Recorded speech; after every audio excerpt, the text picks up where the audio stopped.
Hello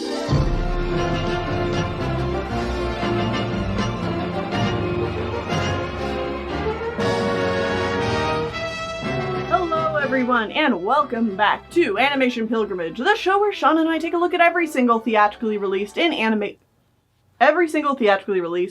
film in chronological order. I'm Tennille. I'm Sean. And today we are still in 1978, and we are watching Science Ninja Team Gatchaman, the movie. The movie. Yeah, from Shochiku in Japan. Also, the studio is Tatsunoko Productions. Tatsunoko Production. Yeah. Yeah, so this film came out in 1978. However, since it's Science Team Gatchaman, the movie, you might be able to guess that this was originally a TV show that ran by the same name from 1972 to 1974, airing with 105 episodes. Wow. And I'm kind of wondering if this is all 105 episodes of story in this one movie. It can't be. I don't know, but there's a lot in this movie. Yeah. I mean, you said you did a little bit of research beforehand. You said it would cover the first two story arcs. Yes. So, with that many episodes, this cannot be True. much. Well, I don't know, man, because it's a show from the 70s, so there could be, like, a lot of padding. Yeah, I mean,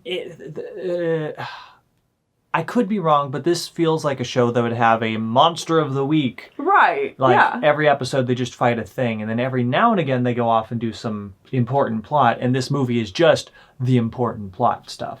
Yeah, and surprisingly, like, you can tell that this is a compilation, but there's not any, like you can tell that it's based off a story that's supposed to go on much longer. But it feels like its own cohesive thing. Yeah. It was very well done. I don't have these moments, you know, like how when we watch Space Battleship Yamato, there's like every once in a while a scene where the narrator has to come in and is like, together, the team learned to blah, blah, blah, and they defeated the thing. Moving on, because that was an entire episode's worth of drama, and we can't fit that into a movie. This never had a moment like that. Yeah, no, it felt like it knew what it was doing the whole time. And another difference between this and Space Battleship Yamato is the focus was more so on character, I felt. Yeah. It was a lot more character driven as compared to big set piece drama. I was shocked at how much I liked these characters. Yeah, it's like this was a good thing. Like, I mean, mostly two characters got a lot of focus, but the whole team But even the other existed. characters didn't just fall into these same tropes we've seen over and over again. I mean, like, we don't know that for sure because they didn't show up a whole lot. They didn't show up a whole lot, but, like, they felt like they had more nuance than characters we've seen with movies that focus more on, like, this. You know, like, there's we've had this team before. Yeah, so, speaking of which, let's run down the team quick. Let's explain a little bit about this. So this is a Super Sentai team. I don't know if this was the first, probably not, but it's very similar to like Power Rangers or something, or like Voltron. I don't know if that's existed yet, but it's the kind of thing where there's a group of people and they all have their own specialized machines or ships or whatever, and they all combine into one bigger machine or ship, and they work together to fight monsters or robots or something, and yada, yada, yada, yada. So we got the main character who's the leader guy, and he's cool and beautiful. And Ken the Eagle. Yeah, Ken the Eagle. And then we have the secondary guy who's the rival character, who's hot-headed usually, or like antagonistic towards the main character. The angsty one. This is Joe the Condor. And then we have the fat guy, who he's a big guy. I don't know. He was just like the general pilot of the main ship. I don't know what his deal was. He was the owl. I don't remember what his name is. And then we have Girl. But she was much better than most. Girl. characters. Like, she actually does stuff. She doesn't really have a romance with either of the lead characters. Like, it's a little bit implied. Mm-hmm. But like, that wasn't the focus of the movie at all. It wasn't the focus of her. Mm-hmm. She, like... She was more so just like, guys, let's work together and, like, do stuff and stop bickering. Yeah, Come on. And then she goes and does stuff, not just yells at people. Yeah, she wasn't damseled in distress. Never. Not even once. It was good. Mm-hmm. It was nice. And she's a swan? Yes. Yeah, she's a swan. And then we have child. Yeah. We just have a small child. And he just kind of existed. His name's not Junpei like in our Persona 3 Let's Play. It's Jinpei. Jinpei with an I. Yeah. He honestly did less than everyone else. He just kind of was there. He might have attacked a few grunts here and there, but like he didn't contribute to the story a whole lot. But he wasn't an annoying child character. Yeah. He was just a kid. It was like I don't know if it's just because we're getting the Cliff Notes version of this story, but like there wasn't a moment where we were watching this and I was like, oh, of course, the fat guy likes to eat or something like that. Like, it didn't do stuff like that, and I appreciate it. That's pretty nuanced for 1978, and even more nuanced considering this is from the show 1972 to 1974. So, who knows? Maybe the original show had that and they just edited it out? Yeah, I don't know. In which I appreciate the edit. Yeah. It was well done. Speaking of putting all of this together, though, my one big complaint about watching this movie is that it should have been 2 movies. Yeah, probably, because it was an hour and 50 minutes long. Yeah. It was nearly 2 hours long, and it covered 2 entire story arcs, and each arc felt very much so its own thing, and could have been its own, like, hour-and-a-half movie. Yeah, it had nice conclusions, and the story moves at a really fast pace and throws a lot of characters at you. So we've just talked about the main 5, but, like... There's a whole lot more? There's a whole lot of other characters here. How about we go over some of that plot right now? Yeah. So, evil alien guy comes down from space, lands in the planet, transforms a few random people into mutants who I don't even know if they have their own special powers or they're just considered mutants for whatever sake, and promises these mutants that these mutants will get the Earth as long as they follow his plans and pretty much destroy the Earth and make all governments, like, bow to their wishes before they fix the problem. Their main means of doing this seems to be to cause global warming or something like that. I don't know. Global warming or mass destruction of the Earth in various ways. And, like, I mean mass destruction. Oh, yeah, this is violent. Like, way more violent than I was expecting. There are multiple scenes of just the Earth getting destroyed through, like, floods and volcanoes and like earthquakes and just destruction of everything. Cities getting leveled. It's ridiculous the level of violence that happens. And like that's just like crowd shots of random citizens getting killed. But on top of that, the main characters kill so many grunts. And I don't mean like, oh, they beat them up a little bit, haha, because this is a Sentai film. No, they kill them. Yeah. They straight up murder people in sometimes brutal fashions. Yeah, like snapping their necks or like making them run each other through with shields that have spikes on the ends of them. Oh, yeah, like, it's ridiculous. Yeah, like, and don't get me wrong, this isn't gory by any means, but like, it is violent. It definitely violent, and it might just be because we are younger and like most TV shows generally aimed at like what I would assume is like a 10-year-old to teenage demographic, which is what I would assume this was Would avoid this. Avoid this, or like the higher ups would be like, no, you can't show death and stuff. So you have to clean it up, and like they just punch them around, like knock them around, and like no actual killing is allowed except for like big momentous set pieces where someone dies in a dramatic fashion. No, these guys are just killing everyone. Yeah. It's like, okay. It's brutal. 4 teenagers and a small child running around killing people. All right. Yeah, I don't think the kid ever kills anyone, but pretty much everybody else does. He does serious violence upon people. Yeah. So he could kill. He's probably he's helping. Could do a murder. He's definitely helping kill people. Anyways, so the bad guys are destroying stuff, and the only people that can stop them is Science Ninja Team Gatchaman, which is these 5 kids led by Random Science Man. Mm-hmm. And who has adopted them? That part's not very specific as to the relation of all these characters. Yeah, that part's a little unclear. Either way, there's an evil random European country that they made up that is working with the bad guys, and so the main character sneaks in with the help of this like masked vigilante guy in a red jumpsuit because of course Red Impulse, and they like break in and stuff, and it turns out Red Impulse is the main character's long lost dad. Yeah. And over the course of the first arc, the main character doesn't know this and is super angsty about his dad and stuff. Wants to find him. Mm-hmm, the bad guys have launched a missile or something that has dropped UV rays from out of space into the atmosphere, and it's like destroying everything. It's making Aurora Borealis like move closer to the Earth. It's going to irradiate the Earth within 6 months if they don't do anything. If they don't bow to their wishes, then they'll send the Fix MacGuffin missile into the space to fix it.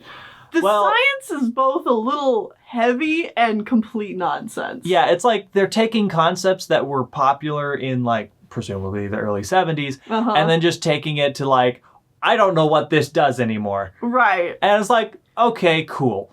New science is being discovered and you want to play around with it. I get it. Yeah. So either way, the bad guys run away, and the only way to stop the thing from killing all people on Earth is someone has to get into the missile and explode themselves to save the Earth. And so, of course, Red Impulse is revealed to be Dad right before... They have a big family reunion of, oh, son, you know... Where they show 2 grown adult men crying. Yeah! And, like, happy and sad that they're reunited, and then the dad picks up the son and throws him and jumps into the missile and runs away. I can't believe it. He just picks his son up, spins in a circle, and throws him, and like, you are not allowed to stop me from killing myself to save the planet, is essentially what he's doing. And then he like flies off to space and screaming his son's name and crying, and then explodes and saves the world. The emotional beats. Like, okay, this is all super generic anime stuff. Mm-hmm. But it's told well, man. Yeah, it's told very well. I love it. Even though, yet again, also, it's told very fast. And I think this arc could have been a movie in and of itself. Absolutely, because, like, Red Impulse is just kind of like, hi, I'm here. Yeah. I'm like, who are you? Yeah, and then, but you get to the scene. Well, and we skipped over the whole part where... Like, he has a best friend who, like, betrays him. Yeah, Ken's, like, has a best friend who comes in. He's like, Ken, I saw your dad. I know where he is. And, like, they have this moment where they, like, talk about when they were kids. And Ken would always, you know, save him because his friend was a coward. And then, like, they follow through with that because this friend ends up betraying them because he's a coward and working for the bad guys. And, like... It's got good follow through and stuff. I'm sitting here with my popcorn. I'm having a good time. So the second half of the movie is the next evil plot by the bad guys. Mm-hmm. This time, they're drilling into the core of the Earth, and they're dropping nuclear bombs, essentially, down there to disrupt the magmatic flow, and they want to create a black hole inside the Earth, and it's going to make the entire Earth collapse in on itself and destroy everything. Right. The bad guy thinks that this is going to make everybody listen to him and he'll stop it before it destroys everything and he'll be in charge. But the alien's like, no, I just wanted to destroy Earth. Right. Anyways, the focus of this one is actually on number 2, the Condor, Joe. Who, surprisingly, had very little to do in the first half of the movie. Yeah, he did, like, next to nothing. But the second half, almost exclusively him. Mm-hmm. He is, like... somehow identified by the bad guys, and then like they just mercilessly follow him around and beat him up and capture him and beat him up and capture him and beat him up, and he just keeps escaping, and it's ridiculous. It turns out he has some tragic backstory where his parents worked for the bad guys and then they killed each other or got killed by the bad guys, and also the child version of him got caught up in an explosion which put like bullet fragments in his brain, and he only has 10 days to live in the present day. So he's like kind of on this reckless, I gotta save the world by myself, and I can't before I die, and I can't tell my friends that I'm dying, and all that kind of bullcrap. And then like he infiltrates the enemy base and like throws one of his little arrow ninja darts into the machine, which turns out to unintentionally stop the thing later. Okay, that is a great piece of follow through. So, like, really early on in the story, the second half here. In the second half of this story, he throws like one of these feather darts into the machine, and you're like, oh no, it didn't do anything. Yeah. And then, like, at the climactic moment at the very end, the whole team is there, and they're like, we're all gonna die. We don't know how to stop this thing. No matter what we throw at it, nothing is going to stop it. And then, like, you see the feather again, and the feather is what stops it. It actually does the thing. Yeah. Except nobody knows what it did, because Joe is already dead. Joe is dead. And oh my god, it's such a good follow through moment. I'm just so impressed. Like, and Joe's death is like satisfyingly sad, but not like cheap. It's like, no, he did something, and all the characters are really upset, and like, we said we were gonna die together, but that can't happen now. Yeah. And stuff.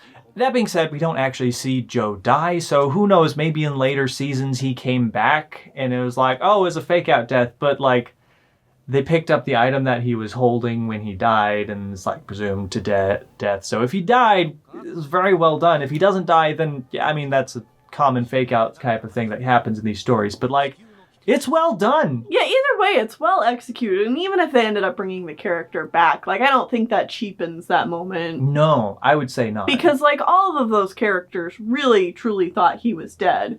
And, you know, the sentiment then that, like, he was still able to stop the bad guy and kind of be a part of the team and save the team, like, even after he's gone, is, I love it. So fantastic. Yeah.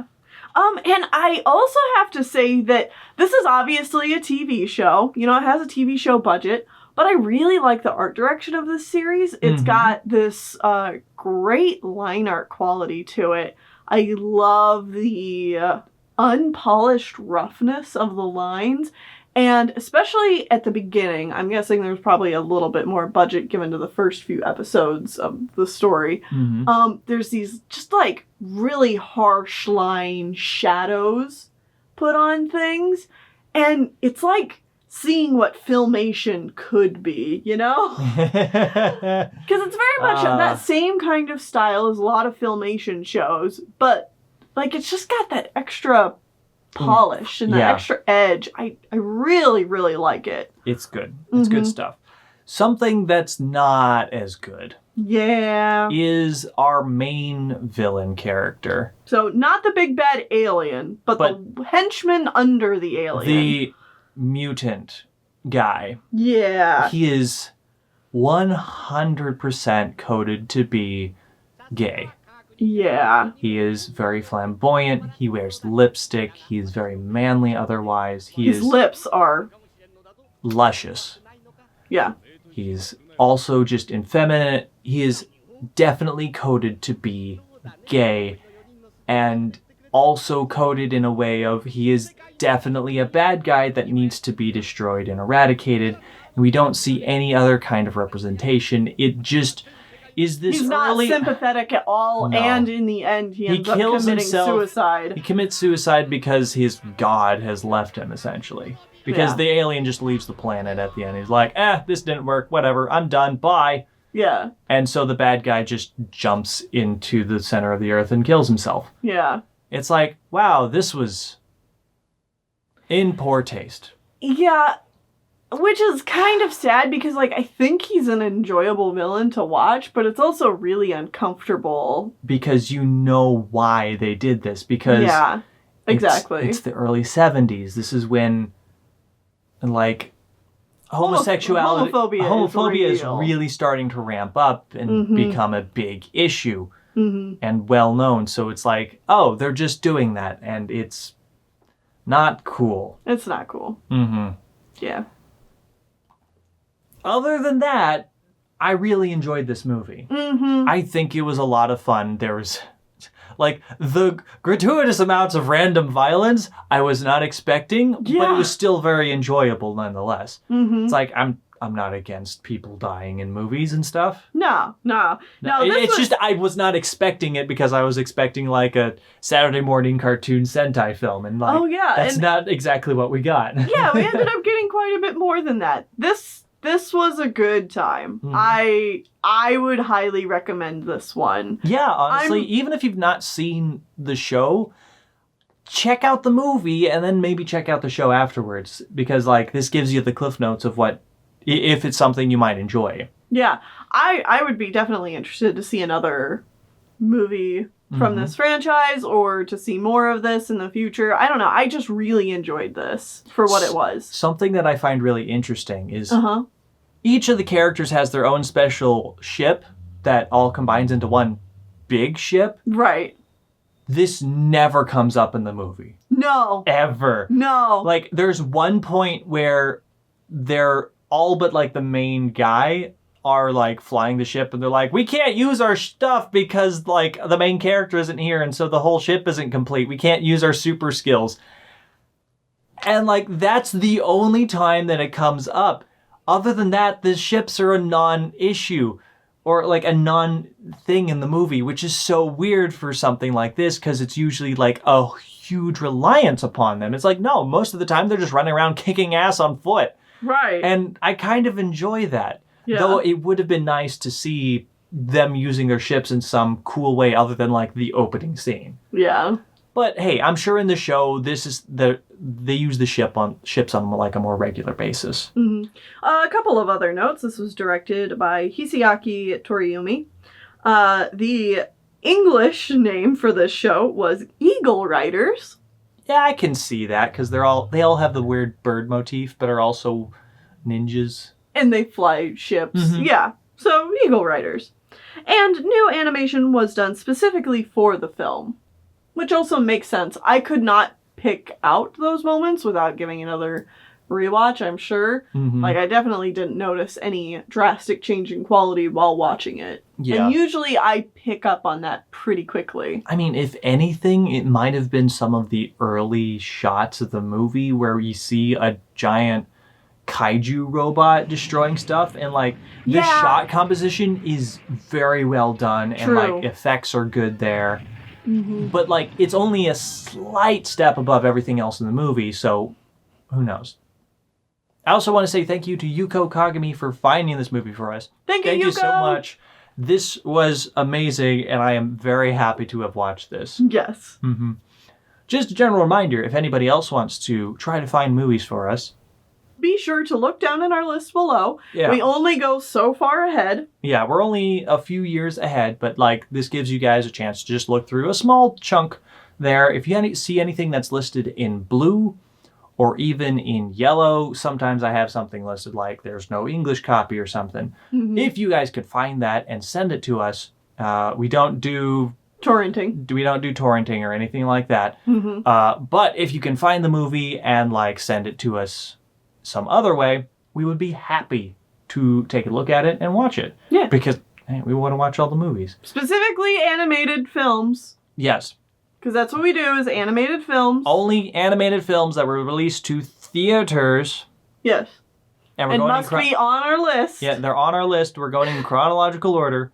So don't ask us to watch Mary Poppins. Because it's not an animated film.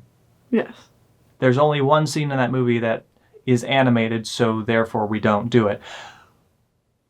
That's actually a really good segue to next week's movie. Because next week's movie, we're watching The Water Babies, which is 50% animated and 50% live action. It's enough It's animated. squeezed in. It's animated enough that we're going to be watching it. Mm-hmm. And it's beating out things like Mary Poppins. So let's hope it's good. I've never heard of it, so that's not a good sign. I mean, from the poster I saw, I am like, We'll see. Yep. See you guys then.